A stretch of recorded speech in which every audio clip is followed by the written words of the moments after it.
Assalamu alaikum wa rahmatullahi wa barakatuh. It's your brother Amir Junaid Muhadith, formerly known as Loon from Bad Boy Records. Right now, I'm chilling with my brother in faith, Big Ed. That's what I call him, on the Deen show. So get your Deen right. You heard? Barakallahu feek. Bismillah, alhamdulillah.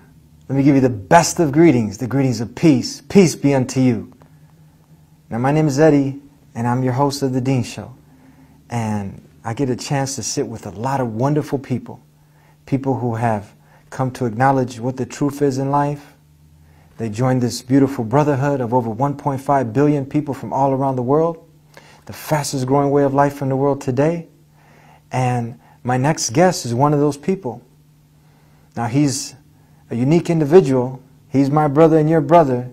And we want to know why this former rapper, hip-hop phenomenon, former bad boy, gone good boy, who was with the likes of Sean, P. Diddy, Combs, hanging out with all the celebrities, and he left that life to live this good life, the life that brought him peace. You're going to find out how he attained something that money couldn't buy. I got a chance to sit with him, and I'm very excited to share his story with all of the viewers of the Deen show this week. On the Deen show, Loon, former bad boy, gone good boy. Let's find out why. Enjoy this week's show. Deen. Allah, there's only one God, and Muhammad is his messenger. Allah, la ilaha illallah. Allah, there's only one God, and Jesus was his messenger. Allah, la ilaha illallah. I don't know why I did that. Maybe it's just to break the ice.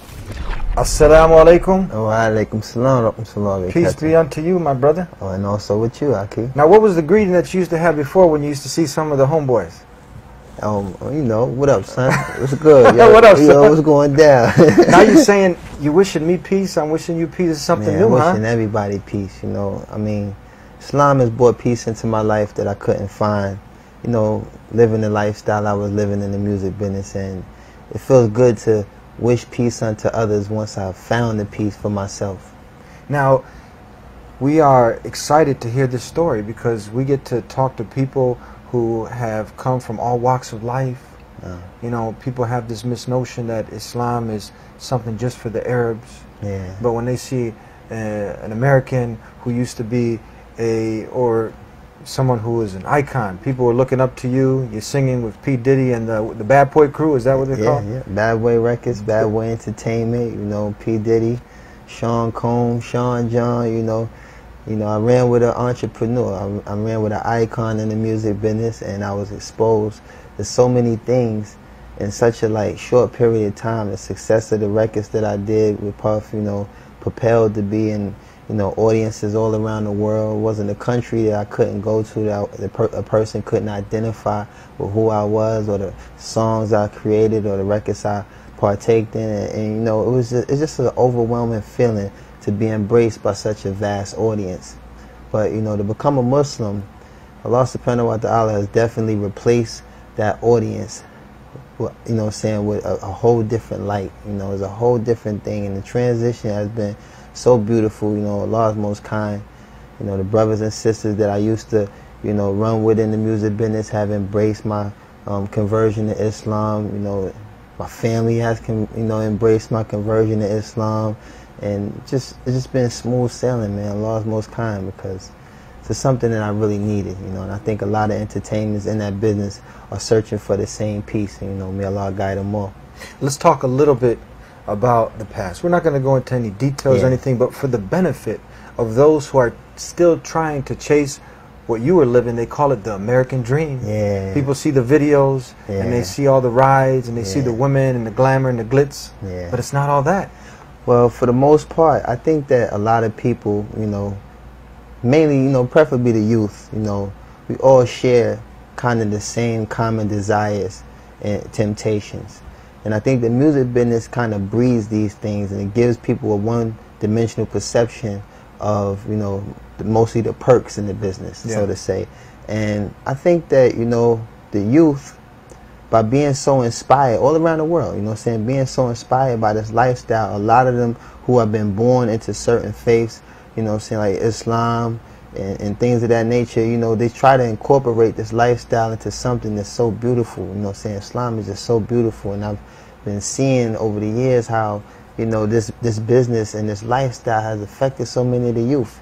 And myself, I think that traveling the world and living this consistent pattern of doing so many sinful things, you know, that come with the business. You know, we actually, you know, have the opportunity to make songs that might not be so vulgar, might not be so, you know, negative. But the reality of it is there's a lifestyle that comes with it. And that was the thing that really plagued my life, because what you're propelled in based on the success, you know, is a lifestyle that just becomes so repetitive and so consistent, and you find yourself being removed further and further away from the truth, further and further away from peace, further away from anything that was pure about you before you entered the business.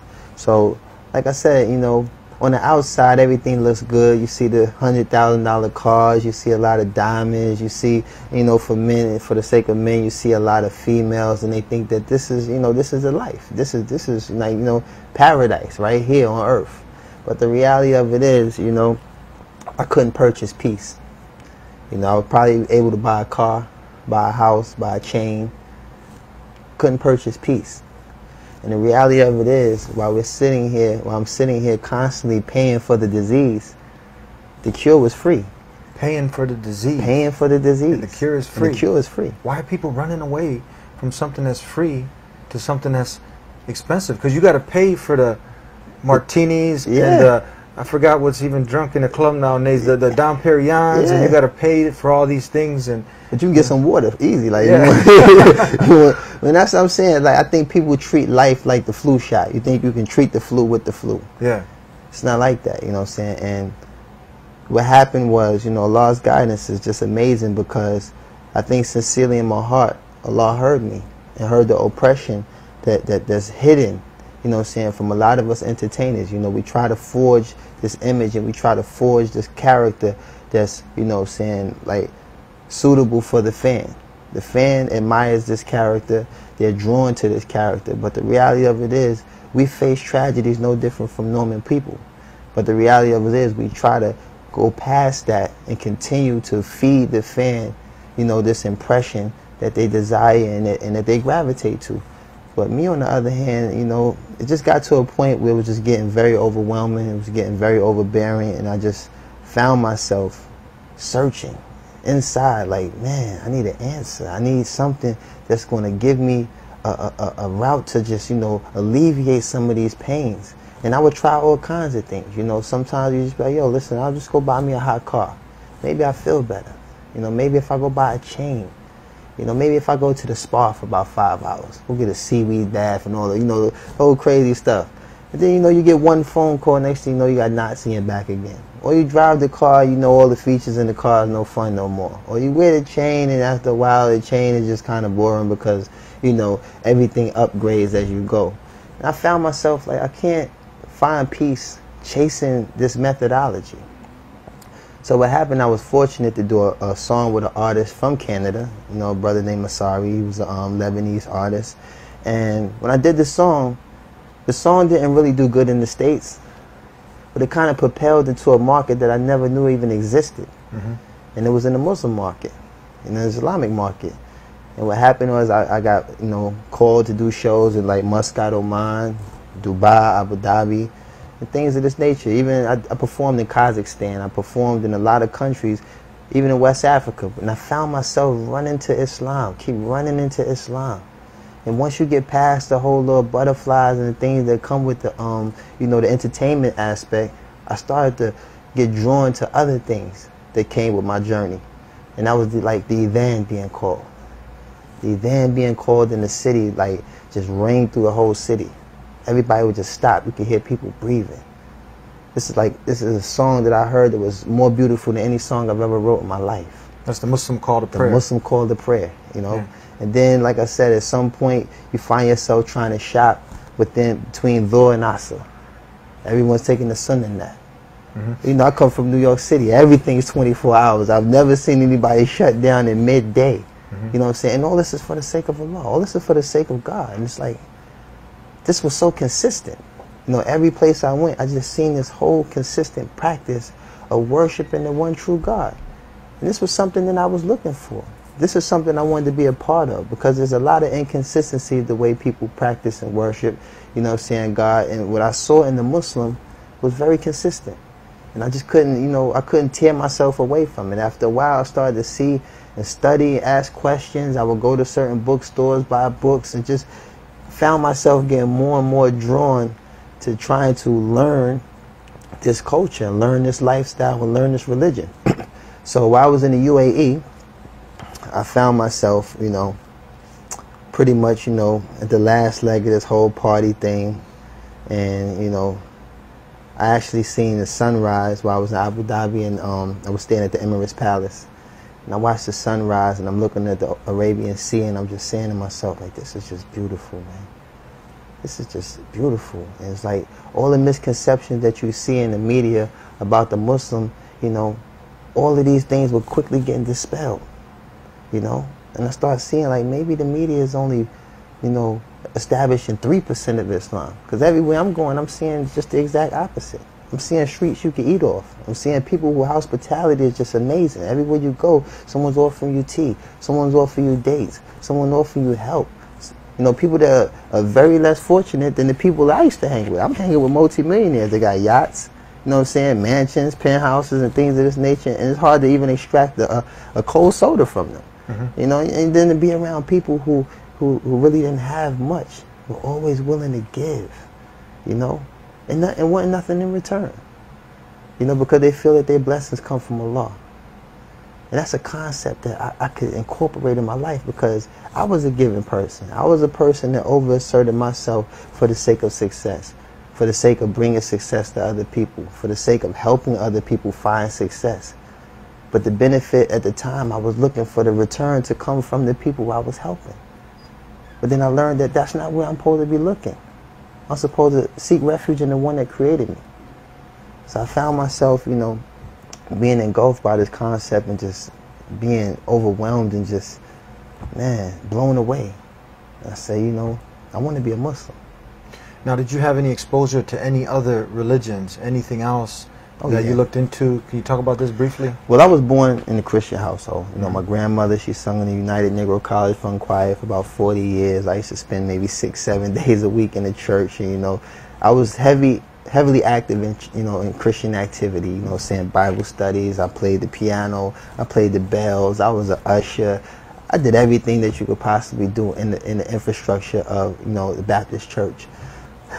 And, you know, I just started to notice a lot of, you know, inconsistencies, you know.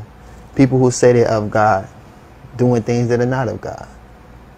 And it's not that, you know, because even in Islam, you're not supposed to judge the Muslim, you know, judge Islam by the Muslim. Yeah. So I'm not saying that I was judging the Christian by, you know, but the reality of it was so repetitive, the inconsistencies and how things were practiced and how things were done. And I really started to ask questions, you know, because you have people that, you know, believe that Jesus is God. And I used to ask myself as a child, how is Jesus God if he prays? Who's he praying to? And there's just certain little questions that I wanted answers for that I couldn't find within the infrastructure. It's a good question. Who was he praying to? That's what you're saying? Yeah, exactly. Like these are like common sense questions. These are not something that really take rocket science. Yeah. And, you know, and even like with Adam and Eve, I'm like, how are we held accountable for the sins of like the first, you know, man and woman created? Like, how am I, like, why am I to blame?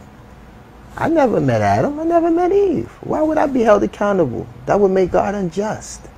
You know, when we know that God is so merciful and God is the most just. So these are just little questions that I kept, you know, wanting answers for, and I couldn't find it within the infrastructure. It was always like a brush off, a shutdown, and it's like, you know, if I can't find the answers, you know, in the faith that I'm practicing, maybe I need to outsource, you know. And I found myself searching, not really looking for Islam, but, you know, I love my family. You know, they still, you know, have, you know, they still definitely practice Christian faith, and it hasn't changed my relationship with none of the people that I love. But the reality is, I found something for me, and the peace that I found, I try to share. You know, I'm very patient with the people I love, and you know, Islam is not something that you force upon somebody, because it wasn't forced on me. I was fortunate to find Islam without no dawah. No one sat down and talked to me about Islam, so I know that I was guided here purely by Allah subhanahu wa ta'ala's will. I found Islam, you know, and you know, coming out of the Christian life was definitely a big transition. But the reality of it is, it wasn't that much of a transition, because there are a lot of things that will lead you to an understanding of Islam, and back Islam clarifying a lot of things that I needed to know about Christianity. So, you know, in a nutshell, you just, you know, you go where it gives you more. And I found more in Islam. You found all the rational, logical evidence. Everything, your questions were answered, clear proofs. Clear. No ambiguity. Everything is straightforward. Everything clear. What your purpose of life is. Clear. What happens when you die. Clear. Where you're going. Clear. Everything is lucid. Check. Check. You know what I'm saying? Tell us now. People want to know, like, okay, you're hanging out with P. Diddy and some of the other rappers. Party is over. Lights are on. Did you ever have one of these conversations like, you know what? This is getting played out, man. We've had everything. Very much so. Talk to us. Very much so. I would say, you know, you find yourself, and like in my case, you know, being that I targeted the females as an audience. And at the time, you know, I have a lot of women in my family, so I have a lot of respect for women. So the most righteous effort that I found myself trying to achieve was not glorifying the harsh realities that, you know, plagued me in my neighborhood. I'm born and raised in Harlem, and it's like, I didn't elaborate on those things. I chose to exercise a more brighter side of myself, and that was like, you know, talking about things that revolve around relationships with females, and basically the desires of most men at the time when I was in my state of ignorance, you know, trying to find a girl, trying to find, you know, companionship and things of this nature, without the whole slander and vulgar stuff that, you know, are drawn towards women. So at the time, that was like my most righteous attempt. But what happened is, I started to get women that would submit to my success. And after a while, I found myself losing the respect that I have for all the women in my life and all the women in my family, based on the way how women would submit themselves. You know, this is not, you know, someone that's saying you need to talk to my father first or come meet the family. These are women that are just skipping A, B, and going straight to C. So I'm like, wow, is this what comes with this? Because it was a time I was really searching for a girl. I really wanted companionship. And what I found was just an obsession with my success. Is that where the song came in, I Need a Girl? Well, actually, it stemmed from, you know what I'm saying, just having that experience of searching for a girl. But at the time, Puff had a serious breakup with Jennifer Lopez. And it all just kind of tied in. It was something that was, you know, happening in his life currently, and something that happened in my life before. And we put our heads together and we came up with the concept of, let's just flat out get it off our chest. We need a girl. Now you can sing something like, possibly, I Need a Wife. You know, for the brothers, exactly, when you get them married, because Islam obviously encourages this, to be with a exactly woman, but the way that is pleasing to the Creator in marriage. Exactly. And that's what I'm trying to say. I was getting to the point where it's like, the females, you start to realize, hey, after, you know, everything is said and done, you're trying to find the most polite way to remove this, you know, sister out of your life. Because what's done is done, and, you know, everything is cool. But at that point, you start to realize, listen, this is someone's sister.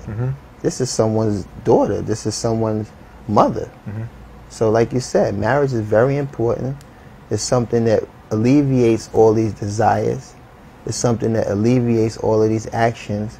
And then you can quickly expunge some of the desires of the women that might be, you know, drawn to you. Like, sister, I'm married.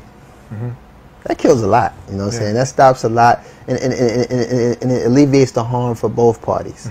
I'm married. I can't condone these type of things. You know I'm married. I know you don't want to deal with a guy that's married. Cool. What advice do you have? Because we know a lot of people that, like you said earlier, Islam is clear. All the evidence is there.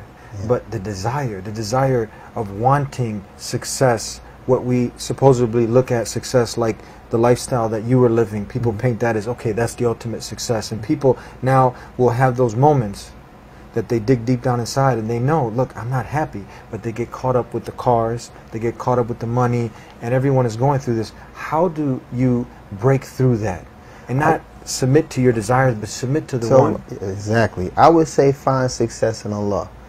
But the reality of it is, Allah subhanahu wa ta'ala has replaced everything that was in my life that was haram and gave me things that are halal. For instance, my phone used to ring a lot.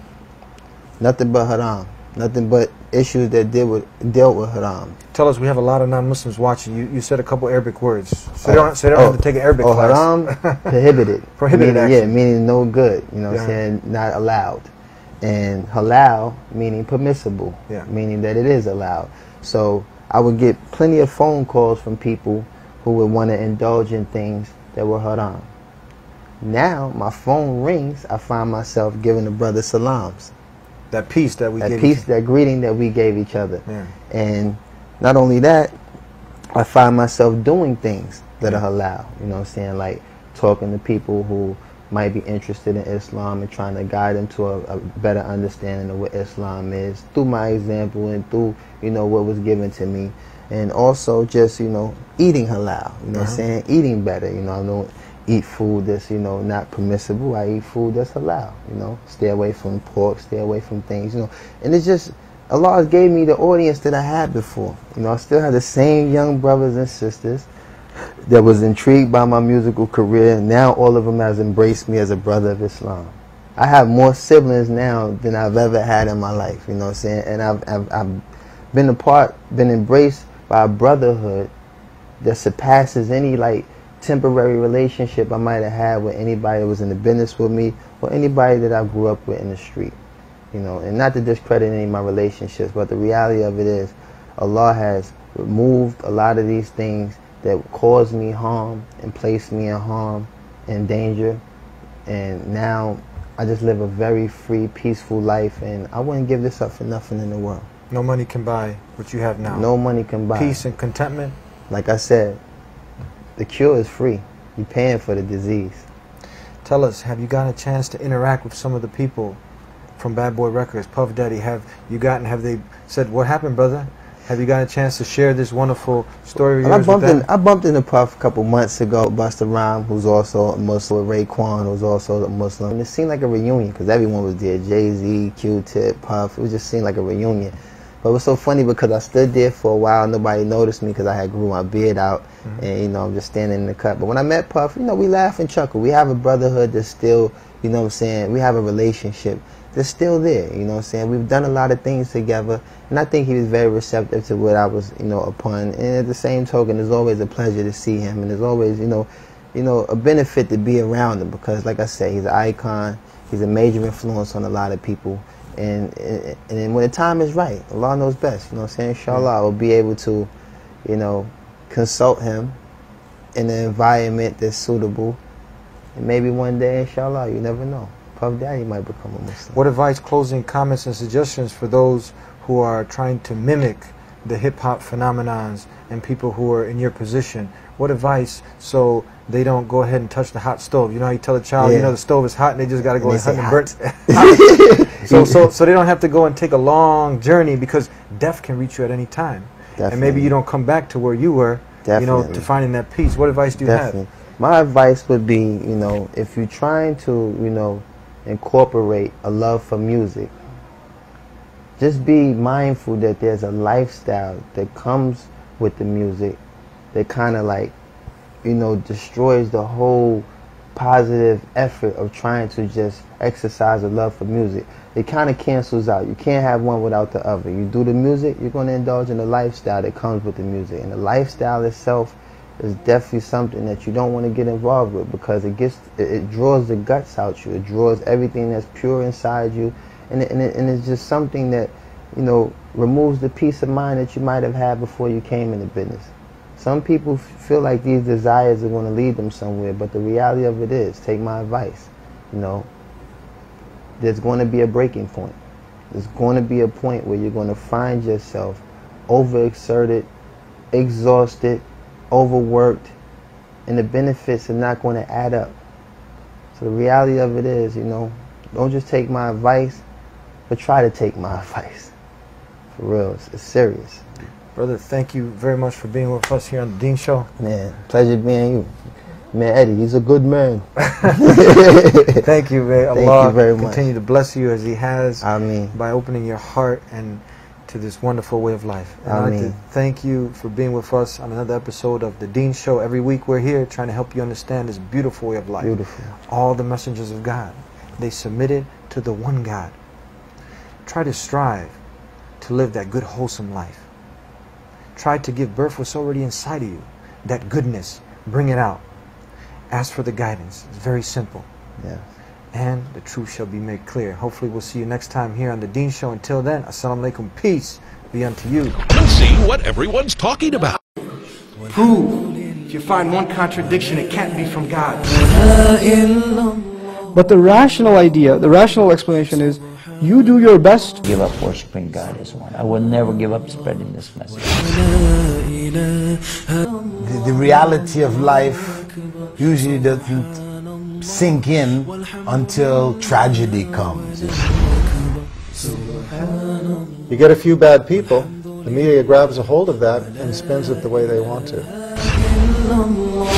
If you say that you do not believe in Jesus, you have stepped outside of Islam. You cannot be a Muslim. It is a tenet of our faith to...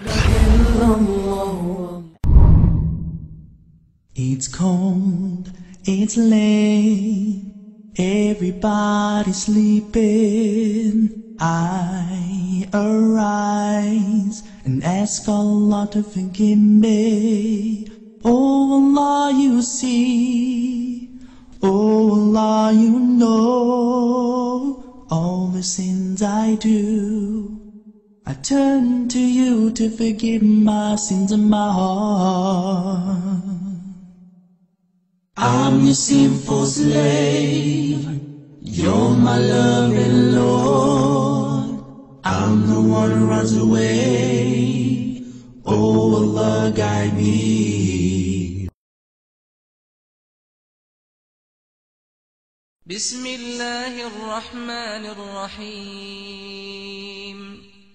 الله لا إله إلا هو الحي القيوم لا تأخذه سنة ولا نوم له ما في السماوات وما في الأرض من ذا الذي يشفع عنده إلا بإذنه يعلم ما بين أيديهم وما خلفهم ولا يحيطون بشيء من علمه إلا بما شاء وسع كرسيه السماوات والأرض ولا يؤوده حفظهما وهو العلي العظيم